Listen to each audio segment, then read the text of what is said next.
How to use Walgreens blood pressure monitor.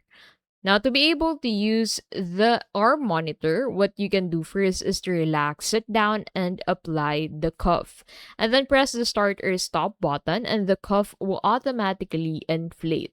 Your reading will display at the end of the measurement. Now, if you're using the wrist monitor, simply relax, sit down, and apply the cuff on the left wrist with the palm facing up. Press the start or stop button, and the cuff will automatically inflate.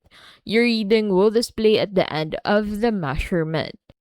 The steps would vary depending on the type of the blood pressure monitor that you've bought, such as arm monitor or wrist monitor. And that is how you can basically use Walgreens blood pressure monitor.